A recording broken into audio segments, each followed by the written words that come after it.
OK. OK. Donc, bonjour. Moi, c'est Nathalie. Là, je ne vois pas personne. Je vais essayer de voir si je suis capable de voir. OK, je vous vois. C'est bon. J'aime pas ça quand je vois pas le monde. Donc, j'ai manqué le début, là. Je ne sais pas si la mise en contexte a été faite, j'imagine. Euh, Nathalie, je t'arrête 2 secondes. oui, Bonjour Nathalie, merci d'être là. On a juste présenté ton nom. On OK. a dit que tu allais te présenter plus. On a dit qu'on aurait avoir une période de questions, donc tout le monde pourrait poser OK. des questions, de commencer à y réfléchir. Et surtout, c'est que là, on voit la moitié. En fait, c'est tellement gros, je pense que l'écran qu'on voit la moitié de ta présentation. OK. Je ne sais pas si je peux la changer. Attendez une minute, là. Pas trop. Ou la mettre en. Parce que c'est comme pas en mode plein écran, il y a comme les petits diapos sur le côté. Ouais, c'est ça. Je vais aller voir si je suis capable d'arranger ça, mais j'ai l'impression qu'il y a un Ou bug. peut-être en bas, en Ouais, bas. c'est ça. Je cherche en bas, là. Euh, ça n'a pas l'air à. Oh, là, ça a pas l'air à vouloir aller en bas. Je vais voir. Je pense qu'il est en haut de l'écran, à droite, il y a comme un projecteur. Ah, ah oui, tu as bien raison. Merci beaucoup. C'est-tu trop gros? Non, c'est super. Là, ça marche? Ouais. OK. C'est bon. Donc, c'est ça, moi, je suis neuropsy.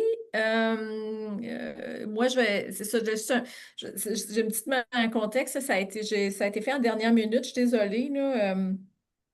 Mais je sais qu'on a juste une demi-heure, donc je vais quand même pas trop m'attarder, ben, ça dépend si vous voulez, là, sur le PowerPoint, là, je vais le mettre, mais ça serait, tu sais, j'ai l'impression plus intéressant aussi si on avait des questions de pas hésiter. En le mettant comme ça, par exemple, je ne vois pas du tout. Fait que si quelqu'un lève la main, je ne vais pas vous voir. Donc, juste pour vous le dire, vous pouvez me couper la parole quand vous voulez, il n'y a pas de problème. Euh, donc, moi, c'est ça, je sais que là, c'est pour les ados, je fais des présentations pour les adultes. Donc, là, ça va être vraiment plus la neuropsy, peut-être quand est-ce la demander, pourquoi la demander, quand on a un jeune ou un jeune adulte.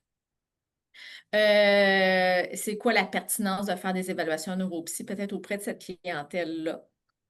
Ben, la première des choses, c'est sûr que moi, je Nathalie, vois. Oui. peux-tu te présenter parce qu'on t'a vraiment pas présenté? OK, ben, je suis Nathalie Desormeaux, je suis neuropsychologue. J'ai travaillé quand même avec Anne, quand même pendant longtemps à l'hôpital Douglas. Je travaillais au programme des troubles psychotiques. J'ai toujours travaillé dans ce programme. Là, adulte, et aussi j'ai été appelée à travailler aussi avec le programme Premier épisode psychotique, le PEP, pour faire des évaluations, pour parfois aider l'équipe. Mais tu sais, ma clientèle, c'était 18 et plus, je vous dirais, hospitalisée et en externe. Donc, j'étais la neuropsy pour ce programme-là. Et me voilà. Et là, je ne suis plus dans le réseau. Je suis en privé. Donc, c'était comme un retour à mes sources premières. Donc c'est pour ça. Puis je pense que c'est pour ça qu'Anne m'a demandé, parce que c'est sûr que j'ai été appelée souvent à faire des évaluations auprès de différentes équipes et c'était toujours la première question que je posais. Ben, qu'est-ce que vous voulez savoir? Est-ce que c'est pertinent de faire une évaluation? Est-ce que c'est le bon moment? Donc, auprès des jeunes, c'est sûr que souvent les symptômes qui précèdent, je veux dire ça, des fois, les symptômes plus aigus de la psychose, mais on va voir des changements au niveau du fonctionnement social, scolaire et professionnel si jamais le jeune travaille. Puis ça peut être en lien avec les symptômes cognitifs qui sont souvent euh, rencontrés dans des problématiques de psychose, de schizophrénie. Donc, souvent, c'est des symptômes qui vont être quand même subtils, mais présents euh, et qui vont influencer beaucoup le fonctionnement, que ce soit au niveau social, scolaire, d'où là, l'importance des fois de pouvoir évaluer on est rendu où avec le jeune, puis c'est quoi le profil cognitif, est-ce qu'il y a des enjeux qui peuvent avoir un impact là, sur le fonctionnement plutôt global. Donc, c'est sûr que c'est important des fois d'avoir un profil dans un monde idéal, je vais dire ça comme ça, prémorbide, dans le sens que s'il est jeune, ben, c'est bien d'avoir un baseline pour la suite des choses. Ça, c'est la première chose. Parce que si on vise un rétablissement, un retour scolaire ou bon, un retour professionnel, il faut savoir un peu aussi c'est quoi les forces, mais également les faiblesses pour aider notre jeune à pouvoir atteindre ses objectifs de vie. Donc, c'est un peu dans ce cadre-là que moi, je faisais des évaluations neuropsychologiques. Est-ce qu'il y a des questions par rapport à mes commentaires? Non. Je vais juste sortir un peu parce que vraiment, je ne vous vois pas, puis ça me gosse un peu, excusez l'expression. Donc, ça, c'est la première des choses. Pour les symptômes, tu sais, je ne passerai pas à travers la liste des symptômes. Il y en a quand même plusieurs. Bon, est-ce que tous nos jeunes ont le même profil? Non. Est-ce que tous nos jeunes arrivent à la même place? Non. Je pense que l'enjeu souvent avec nos jeunes adultes, c'est les troubles concomitants. C'est-à-dire qu'il faut quand même être à l'affût de est-ce que ce jeune-là ou cette jeune-là arrive avec des enjeux qui étaient présents à l'enfance, qui peut être un TDAH, un trouble d'apprentissage, une dyspraxie. Bon, tu sais, il y a une multitude de troubles neurodéveloppementaux qui peuvent être présents et qui va venir aussi exacerber les fragilités qu'on peut rencontrer chez un trouble psychotique ou une schizophrénie. Donc, c'est sûr que c'est des choses qui ont une incidence importante aussi pour la suite des choses au niveau académique et au niveau professionnel. Donc, on ne peut pas, quand en faire abstraction. C'est-à-dire que c'est important, avant de référer en neuropsy ou avec l'aide du neuropsy ou de la neuropsy, de voir des antécédents chez ce jeune-là pour mieux comprendre le fonctionnement, puis de voir si est-ce que ça avait été évalué, est-ce que c'est quelque chose qui a été toujours soulevé, mais on n'a pas fait d'évaluation. Parce que c'est sûr que ça fait partie du profil. Et qui peut expliquer certains comportements. Tu sais, bon, les TDAH très, très H impulsif, ben, c'est sûr que l'impulsivité peut venir aussi avoir des enjeux importants. Euh, Est-ce que je suis avec un jeune qui a un TDAH assez important, puis là, il y a une consommation, mais c'est parce que, bon, ça vient quand même combler quelque chose. Cette consommation-là, tu as une impulsivité, un besoin d'être dans la récompense immédiate. On peut avoir des comportements comme ça chez nos jeunes. Ça peut être l'alimentation, ça peut être plein de choses, là, mais des fois, ça peut être la consommation également. Euh, et de là devrait partir l'évaluation neuropsy pour voir ben, c'est quoi les besoins. Pour les symptômes, il y en a une multitude. Je suis sûre que les gens qui sont ici connaissent un peu les symptômes qui sont reliés à un trouble psychotique.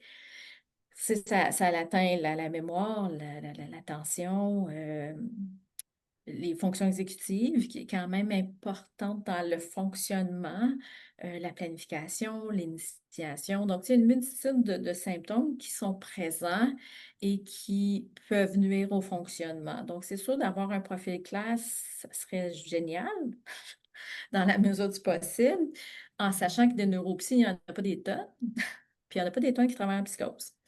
Même, je pense qu'il y en a très, très, très peu. Donc, comment choisir le client? Ben, c'est sûr que je pense que c'est une décision d'équipe. Ce n'est pas tous les jeunes ou les jeunes adultes qui peuvent avoir une évaluation neuropsy. Fait qu'il faut choisir judicieusement peut-être qui on réfère. Euh, je dirais la première chose, je pense que c'est une question aussi qui vient du client. Ça part du client. Donc, il y a la motivation derrière la demande. C'est-à-dire que moi, je peux évaluer n'importe quel jeune, là, mais je veux dire, si après ça, ça tombe dans nos dossier, puis on ne fait pas grand-chose avec parce que le jeune, il n'est pas vraiment rendu là dans son processus, il ne voit pas l'utilité, ben, est-ce que c'est le temps de faire l'évaluation? Il faut se poser la question. Il faut aussi avoir des objectifs clairs. c'est pas à moi à dire c'est quoi les objectifs de l'équipe, c'est à l'équipe de déterminer, mais si on fait l'évaluation neuropsychologique, c'est quoi nos objectifs? Qu'est-ce qu'on veut obtenir avec cette évaluation? Qu'est-ce qu'on veut comprendre et comment utiliser cette information-là? C'est quoi les objectifs? En même temps, ma responsabilité ou la responsabilité du neuropsy, selon moi, c'est de ne pas remettre un rapport full technique neuropsy, là. Le but de l'évaluation, c'est d'arriver avec des conclusions, des recommandations qui sont claires, précises et assez en lien avec les besoins du client, les besoins de l'équipe. Une évaluation neuropsy, c'est très technique, dans le sens que c'est des termes psychométriques, mais si c'est pas bien expliqué et on n'est pas capable de faire de lien avec les besoins puis la réalité du client, ben, des fois, ça ne sert pas tant. Donc, il y a une responsabilité commune, je pense, pour bien expliquer ben, les résultats, mais dans un langage où tout le monde peut comprendre, même le jeune, qui peut comprendre facilement, puis qui soit capable de faire des liens avec sa réalité et de la réalité du vécu. Donc, de là, l'importance d'une évaluation, je pense. C'est sûr que euh, la décision peut se prendre avec le neuropsy, de dire, ben, est-ce que c'est le bon moment? Est-ce que c'est une bonne idée? Est-ce que tu vois la pertinence?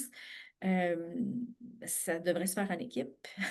Et de là aussi, si on a un ergo merveilleux, on peut utiliser les compétences de l'ergo pour l'aspect plus fonctionnel. Donc, tu sais, je ne suis pas sûre où on est rendu. Le groupe, je ne suis pas sûre connaître tout le groupe qui est là. Donc, je ne sais pas c'est quoi vos réalités, c'est quoi vos besoins, mais la neuropsy, selon moi, elle est utile. J'ai travaillé en adulte, là, beaucoup, beaucoup, beaucoup, là, c'est ma clientèle. Je vais le dire comme ça, oui, c'est le fun de faire des évaluations avec les adultes, mais il arrive avec beaucoup, beaucoup, beaucoup de bagages, avec un profil qui est un petit peu plus magané du point de vue cognitif, surtout la clientèle que moi je voyais. Donc, c'est sûr que si on peut investir plus dans nos jeunes adultes avec une expertise en neuropsy, moi je vois ça d'une façon plus aidante à, à court et à long terme pour ce client-là, qu'un client qui arrive à 45 ans, oui, c'est fun d'avoir un profil, mais il y a beaucoup d'enjeux quand on est rendu là à quelqu'un qui est à l'interne, qui est quand même assez... C'est ça, que la maladie est quand même présente, puis il y a d'autres enjeux, soit de consommation, peu importe, là. Donc, pour le jeune, on a un beau petit cerveau qui n'est pas trop magané. Fait que ce serait le fun de savoir comment il fonctionne. Puis comment on peut l'emmener à atteindre des objectifs, le fun. C'est ça qu'ils souhaitent. La consommation, c'est sûr que ça nuit, c'est clair. On n'est pas capable de mesurer en neuropsy l'impact précis d'une consommation récurrente, fréquente, mais il y a quand même beaucoup d'études qui démontrent que d'un point de vue intellectuel, on perd des points, là. Quand on fait une évaluation, on est ailleurs, là. Donc, c'est sûr que la consommation a un impact sur le fonctionnement cognitif, c'est sûr. Mesurer l'impact précis, c'est presque impossible parce qu'on n'a pas du prémorbide avant la consommation, souvent et après. Donc, c'est clair que c'est un enjeu important. On est dans la réduction des méfaits, mais il faut juste conscientiser nos jeunes que ben, c'est sûr que dépendant de ce que tu consommes, l'impact est plus grand. Donc, c'est un facteur important, là. Ça fragilise encore plus. Donc, on n'a pas beaucoup de temps, là, fait que je vais vous laisser si vous voulez avoir des questions, là, je vais y répondre. J'imagine que le PowerPoint, vous allez avoir accès au PowerPoint si vous voulez le regarder plus en détail pour se connaître vraiment c'est quoi les symptômes, là. Mais je ne sais pas s'il y a des questions ou pas. Oui, non, il n'y en a pas. OK. Mais est-ce que peut-être tu pourrais un peu présenter, c'est quoi tu sais, tu sais, quand on parle de déficit cognitif, quand on parle d'atteinte, ce serait quoi exactement? Tu sais, donner des exemples, puis c'est quoi? Bon, ben, tu En sais, tant c'est ça. qu'en intervention, tu sais, quand on veut faire de la remédiation cognitive, c'est quoi exactement? Bon, c'est sûr que quand on fait la rémédiation cognitive, c'est que on va cibler, je vais la mettre en comme ça, là, fait que ça va être plus facile. Euh, on va cibler des fonctions. Souvent, ça va être les fonctions plutôt attentionnelles. Un des problèmes qui est plus récurrent, je dirais, qui est très important, c'est la mémoire. Donc, dans les programmes de rémédiation, on va se pencher sur les attentionnelles, mémoire et fonctions exécutives, qui aussi, dans les meilleures pratiques, va dire, ben, avec la rémédiation cognitive, il faut quand même avoir une psychothérapie là, qui va accompagner tout ça, là. Mais tu sais, la mémoire de travail, par exemple, ben, tu sais, moi, je parle à mon client, j'y donne des instructions, des consignes, ou tu sais, je lui demande de faire telle chose. Ben, si j'ai une mémoire de travail qui est altérée, ben, ça se peut que j'ai pas tout pris les informations, que j'en ai perdu, parce que la mémoire de travail, c'est un peu ça, c'est donner des consignes, des consignes, des informations, est-ce que quand je lui donne des informations, on en perd? Donc, il y a certains détails qui sont comme pouf, partis. Ben, à ce moment-là, c'est sûr que répondre à la demande, répondre à la consigne devient difficile parce que je n'ai pas tout enregistré, donc j'en ai perdu. Donc, la réponse n'est peut-être pas adéquate aux demandes. Ça, c'est la première chose, c'est la mémoire de travail. Puis la mémoire de travail, pour moi, c'est la mémoire la plus importante dans le sens que c'est une mémoire à très court terme, on l'utilise tout le temps. On l'utilise, peu importe qu'est-ce qu'on fait, l'école, le travail, une thérapie, peu importe, parce que ça nous demande d'intégrer une information puis de répondre à la demande. Pour faire ça, mais il faut avoir tous les petits détails. Donc, la remédiation va travailler sur beaucoup sa mémoire de travail parce qu'on sait que c'est un enjeu majeur. La, la rémédiation, ça se fait par des programmes informatiques, ça peut être par le jeu, il y a différents programmes. Moi, j'en connais un. Et c'est des jeux qui vont travailler de façon très spécifique la mémoire de travail. Est-ce que c'est très adapté pour les clients? Oui, des fois, il y en a mais ça demande un investissement de temps. La rémédiation cognitive, c'est ça. On ne peut pas dire tu le fais une fois par mois, ça ne marche pas, là. Il faut que ça soit un engagement qui est fait de façon récurrente dans une semaine dans ces programmes pour avoir des bénéfices. Parce que c'est un entraînement. C'est entraîner, c'est de la plasticité. Donc, si j'entraîne ma mémoire de travail, est-ce que je vais l'améliorer? C'est un peu ça le principe. L'enjeu principal, c'est est-ce que ça se transfère après ce temps, on voit-tu un impact dans le fonctionnement quotidien? Parce que c'est ça qu'on souhaite. Je l'entraîne, mais est-ce que je suis capable de voir, ben, dans son fonctionnement, je vois que ça s'améliore, mais il faut qu'il y ait des mesures. OK? Donc, l'évaluation neuropsy va aussi avoir le profil pour dire, ben, qu'est-ce qui est plus faible chez ce jeune-là? Est-ce que c'est fonctions exécutives? Donc, on va axer la rémédiation sur les fonctions exécutives, par exemple.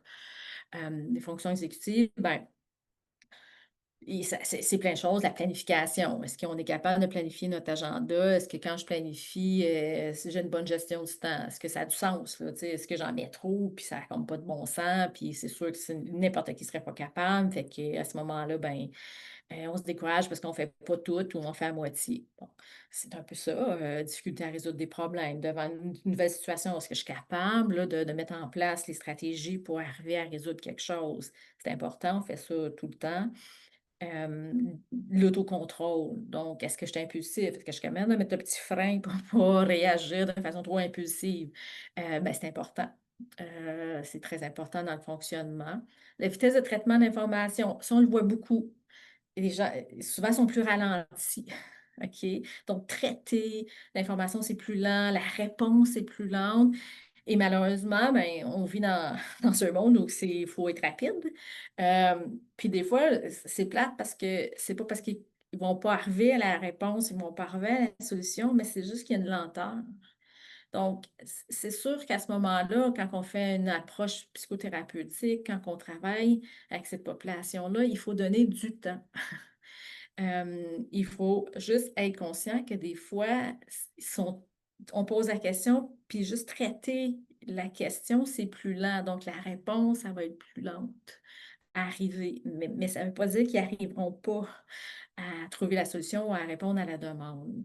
Suivre des conversations, ça a un impact parce que si la personne devant moi va trop rapidement, ben mon jeune, il est encore en train de traiter la phrase que la personne a dit il y a 2 minutes, puis là, la personne-là continue à parler, puis c'est comme il ne suit plus la conversation. Donc, c'est tous des enjeux qui peuvent se travailler par la rémédiation, mais pour avoir une rémédiation efficace, il faut savoir exactement sont où mes enjeux. Donc, l'idéal, c'est de pouvoir avoir un profil juste du fonctionnement pour à ce moment-là, mais si on va pour la rémédiation, mais savoir un peu plus sur quoi qu'on va travailler. Mais tu sais, la rémédiation, c'est des coûts. Avoir le programme. Tu sais, je ne dis pas que c'est pas bon, j'en ai fait, puis oui, j'ai vu des impacts positifs, mais c'est un investissement de temps pour la personne et pour l'équipe parce que ça ne se fait pas en faisant une session par semaine, là. Ça ne marche pas comme ça. Mais bon, c'est quelque chose qui peut être intéressant, là, c'est sûr, surtout pour nos jeunes. Donc, c'est un peu ça l'impact des fonctions cognitives parce que ça nuit là, à plein de choses s'il y a des atteintes. Et en plus, si j'ai un trouble concomitant, ben, ça se peut que ça soit exacerbé. Je ne sais pas si j'ai répondu à la question. Je peux voir, il y a une question dans le chat, je vais vous la lire, de Marjane Tremblay qui dit: J'ai une jeune de 18 ans et demi dans ma charge de cas qui a beaucoup de membres de sa famille maternelle avec des problèmes psychotiques et de personnalité, et sa mère a fait plusieurs psychoses et consomme beaucoup. Elle s'inquiète pour son futur et sa santé mentale. Je remarque qu'elle a déjà plusieurs difficultés cognitives que vous avez évoquées dans la présentation. Son médecin de famille l'a référé pour une évaluation psychiatrique. Est-ce que ça vaudrait la peine de pousser pour une évaluation neuropsy à la place? Est-ce qu'il y a généralement plus d'attentes? Merci. Ben, c'est sûr qu'elle a des facteurs de risque là, juste avec la famille. Si la jeune, elle se plaint, c'est sûr que moi, je te dirais oui pour mieux comprendre le profil puis de voir faire un bilan complet pour venir un petit peu appuyer l'évaluation psychiatrique.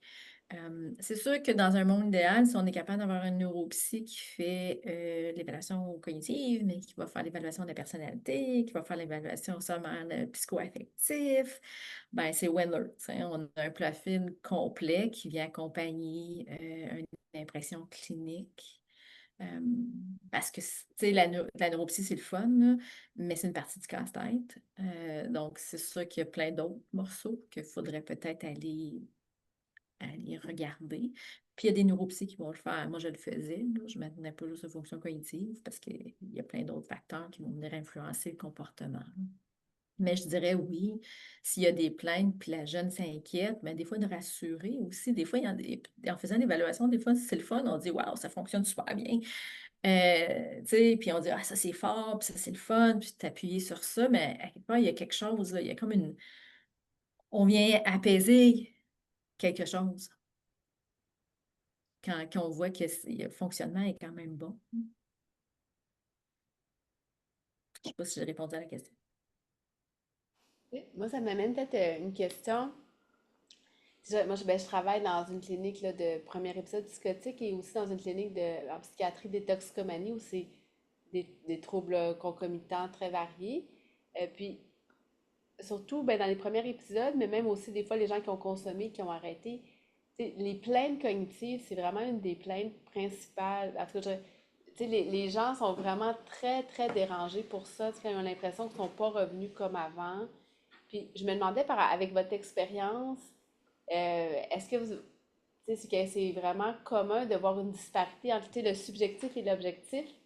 Parce que des fois, nous, on a peu accès le neurocognitif, mais des fois, je trouve que c'est dur aussi de se faire une idée de. Des fois, ça serait intéressant, la personne a l'impression qu'elle a perdu beaucoup de sa cognition, mais bon, est-ce qu'il y a d'autres facteurs qui rentrent en jeu, puis c'est pas si pire? C'est dur de notre côté plus clinique à évaluer. Ben, c'est sûr que tu sais, par expérience, des fois, les plaintes sont plus importantes que qu'est-ce qu'on va mesurer. Dans le sens que quand moi je le mesure, je dis oui, c'est sûr que bon, il y a peut-être quelque chose, mais c'est moins significatif que qu'est-ce que la personne va rapporter. Tu sais, dans l'entrevue. Mais tu sais, ça dépend aussi du contexte. C'est sûr que ça peut, souvent, moi, j'ai de la psychoéducation à dire dans le sens que, ben, tu sais, est-ce qu'il y a beaucoup d'anxiété? Est-ce qu'il y a une humeur qui est plus maussade? Est-ce qu'il y a de la fatigue? Tu sais, est-ce qu'il y a plein de choses? Est-ce qu'il y a une consommation? Est-ce que, bref, ben, tous c'est des facteurs qui peuvent expliquer les fonctions, les impacts au niveau des fonctions exécutives. Donc, si on arrive à travailler sur une chose, je vais dire un exemple banal, le sommeil, ben, c'est important le sommeil, la fatigue. Tu sais, je veux dire, ça fatigue, ça fait la même chose, là. Ça peut juste avoir un impact tellement grand sur les fonctions exécutives ou peu importe, l'attention. Ben, tu sais, il y a des petites choses qu'on peut cibler, dire, ben, si on change telle chose dans ta routine, ben, on verra après s'il y a une amélioration, si on ne peut pas faire une évaluation neuropsy. Euh, Parce qu'il y a plein de facteurs qui peuvent expliquer les plaintes.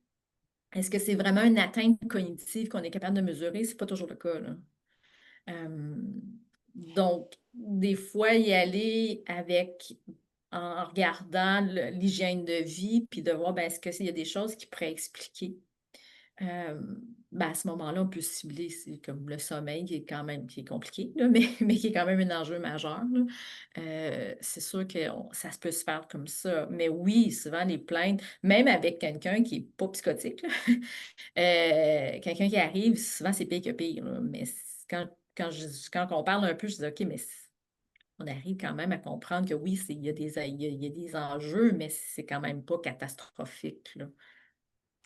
Ben, je trouve ça intéressant de, ben, c'est d'abord votre avis puis de le rappeler. Parce que je regarde, il y a sûrement plusieurs personnes ici qui n'ont pas accès nécessairement à la neuropsy. Puis c'est aussi de voir qu'il y a plusieurs facteurs qui affectent la cognition. Tu sais, c'est de se dire, ben, OK, si on peut pas l'évaluer, mais tu sais, de rappeler aux gens justement que le sommeil, l'anxiété, la consommation, le contexte, il y a tellement de facteurs finalement qui impactent nos fonctions cognitives. Puis il y en a peut-être certaines pour lesquelles les gens peuvent quand même avoir un certain contrôle.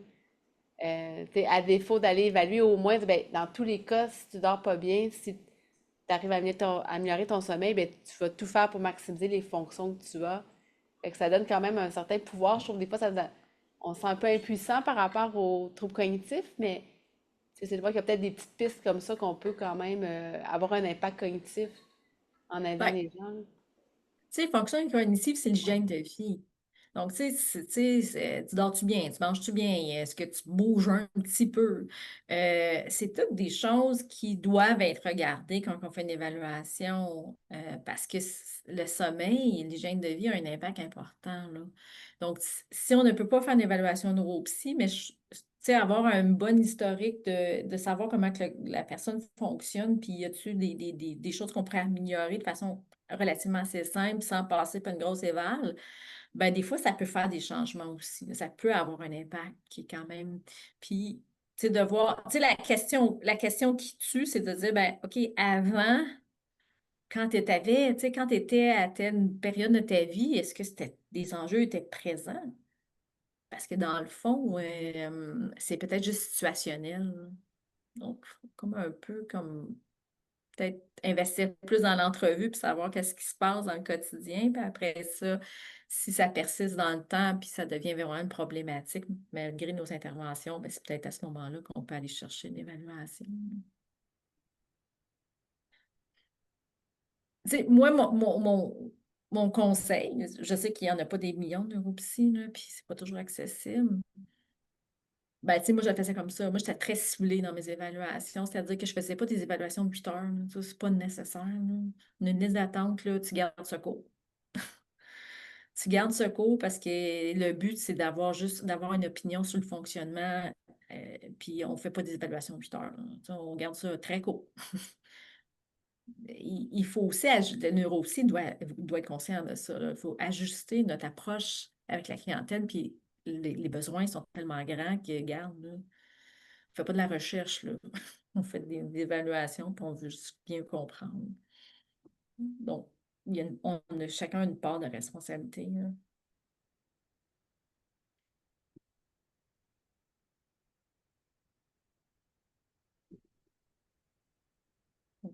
ça.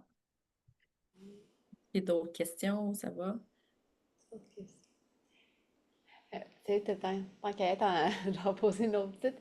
Par rapport, ça aussi, c'est une autre chose qu'on se fait souvent poser, par rapport aux effets de la médication sur la cognition. Tu sais, je sais pas si, qu'est-ce que, parce que ça aussi, c'est comme un facteur des fois difficile parce qu'on, des fois, la médication est nécessaire, mais tu sais, je sais pas votre point de vue ou votre expérience, tu sais, par rapport à ça ou comment des fois rassurer les gens qui doivent, tu sais, est-ce que ça a tant ça un impact que ça sur le Ouais. profil? Ben, moi, je, moi, pour moi, c'est un facteur de protection, la médication. C'est-à-dire que si on prend pas, tu sais, bon, ça dépend du client, là, mais tu sais, pour avoir travaillé aussi avec des bipolaires, la médication protège. Parce que être- faire des rechutes, c'est pas bon pour un cerveau, là. C'est comme être déprimé. À un moment donné, ça devient chronique et ça a un impact à long terme. Donc, pour moi, la médication, c'est important quand c'est nécessaire parce que ça protège. Mais je suis très consciente que chez la plupart de mes clients, il y avait un ralentissement qui était moteur, là, mais il y avait un ralentissement important. Des fois, moi, ça m'arrivait avec mes clients de dire, gars, il y a 4 Benadryl par jour, là, ben, demande-moi pas de faire une évaluation neuropsy parce qu'il était à moitié endormi. Enfin, ça n'arrivera pas. Puis en plus, on veut le retourner à l'extérieur. OK, aïe, aïe, là, comment il va travailler? Ça ne marchera pas ton affaire, là. Fait que, tu sais, c'est de trouver un équilibre, d'être conscient que oui, je comprends, la médication, c'est nécessaire, mais c'est clair que ça a un impact. Souvent, ils sont ralentis. Moi, je faisais l'évaluation souvent dans des contextes comme ça, mais tu sais, je veux dire, c'est nous aussi, je vais tester les limites. OK, il est ralenti, je vais chronométrer, mais je vais lui laisser plus de temps. Je veux juste savoir s'il est capable de faire la tâche finalement, là, tu sais. Fait que la médication, oui, ça peut avoir un impact. C'est beaucoup sur ralentissement cognitif et moteur, mais pour moi, c'est un facteur de protection. C'est comme ça que je l'amène à mon jeune. Je dis, regarde, il faut protéger, là. Parce que si on n'en prend pas, là, ben, c'est pas vrai que c'est pas vrai que l'impact va être négatif, là. Ben, je trouve ça super intéressant de l'amener comme ça aussi parce que on l'entend beaucoup, mais c'est toujours bien de pouvoir s'appuyer sur d'autres personnes. Tu sais, comme, ben, tu sais, je pense encore, ben, une neuropsychologue aussi nous dit que c'est important, puis ça protège plus ton cerveau.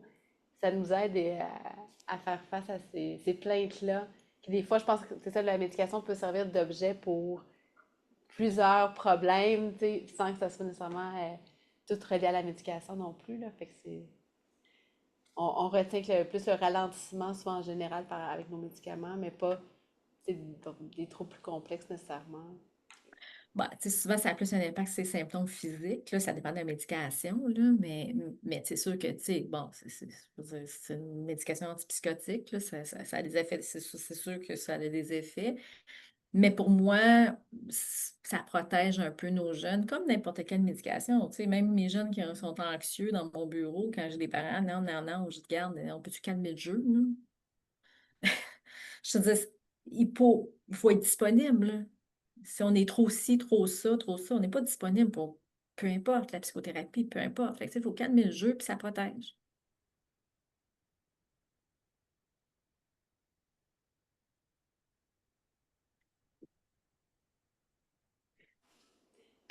Est-ce qu'il y a d'autres questions, commentaires?